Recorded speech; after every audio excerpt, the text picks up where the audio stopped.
రాశి చక్రంలో 8వ రాశి అయినటువంటి వృశ్చిక రాశి వారికి వారి జాతకరీత్యా శ్రీ వికారినామ సంవత్సరము 2019 జనవరి నెలలో ఎలా ఉండబోతుంది, వారు చేయాల్సిన పరిహారాలు, ధరించవలసిన అదృష్టరత్నం రంగుల గురించి ఈ వీడియోలో తెలుసుకుందాం.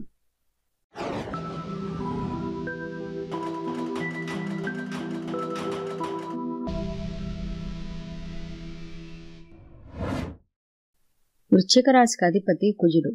విశాఖ నక్షత్రంలోని 4వ పాదము, అనురాధ నక్షత్రంలోని 4 పాదాలు, అలాగే జ్యేష్ఠ నక్షత్రంలోని 4 పాదాలు వృశ్చిక రాశికి చెందినవి. ఈ నెల ఈ రాశి వారికి గురుబలం అధికంగా ఉన్న కారణంగా అన్నింటా శుభ ఫలితాలే ఉంటాయి. ఈ నెల వీరికి చాలా యోగదాయకమైన సమయంగా చెప్పొచ్చు. ఏలినాటి శని దోషం ఉన్నప్పటికీ అది ఏమాత్రము వీరికి వర్తించదని చెప్పొచ్చు. గ్రహాల అనుకూలత బాగా ఉన్న కారణాన వీరికి ప్రతి పనిలోనూ విజయమే ఎదురవుతుంది. రియల్ ఎస్టేట్ వ్యాపారస్తులకు, అలాగే కన్స్ట్రక్షన్ రంగంలో ఉన్నవారికి చక్కగా వ్యాపారం లాభదాయకంగా సాగుతుంది. వీరికి ఈ నెల ఆర్థికంగా ఎటువంటి లోటు ఉండదు. ఉద్యోగస్తులకు స్థానచలనం ఉంటుంది. వారు కోరుకున్న ప్రదేశాలకు బదిలీలు అయ్యి తమ విధులను చక్కగా నిర్వర్తించుకుంటారు. ఎప్పటినుంచో ఉద్యోగం గురించి ప్రయత్నిస్తున్న వారికి మంచి అవకాశాలు వెతుక్కుంటూ వస్తాయి.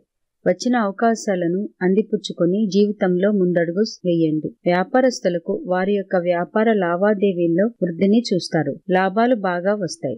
ఆర్థికంగా బలపడతారు. వ్యవసాయదారులకు లాభదాయకంగా ఉంటుంది. రాజకీయ నాయకులకు మిశ్రమ ఫలితాలు గోచరిస్తున్నాయి. అనారోగ్యం బారిన పడే సూచనలు ఉన్నాయి. దీని కారణంగా మానసికమైన ఆందోళనలు అధికంగా ఉంటాయి. ఆరోగ్యం పట్ల తగు జాగ్రత్తలు తీసుకోవాల్సి ఉంటుంది. విద్యార్థులు కష్టపడి చదివి ఎగ్జామ్స్ లో మంచి మార్కులతో ఉత్తీర్ణులు అవుతారు. సామాజిక రంగంలో స్థిరపడిన వారికి ఆర్థికంగా బాగుంటుంది. కానీ ఈ నెల వీరి పట్ల ప్రజల ఆదరణ తగ్గుతుంది. కళాకారులకు వారి ప్రతిభకు, శ్రమకు తగిన ప్రతిఫలం లభిస్తుందని చెప్పొచ్చు. వీరికి ఆర్థికంగా ఎదుగుదల ఉంటుంది. ఇక ఈ రాశిలో జన్మించిన స్త్రీల విషయానికి వస్తే కొద్ది కాలంగా వారు అనుభవిస్తున్న ఏదో తెలియని అంతుబట్టని మానసిక క్షోభ, ఆందోళనలు తగ్గుముఖం పడతాయి. మానసిక ప్రశాంతత లభిస్తుంది.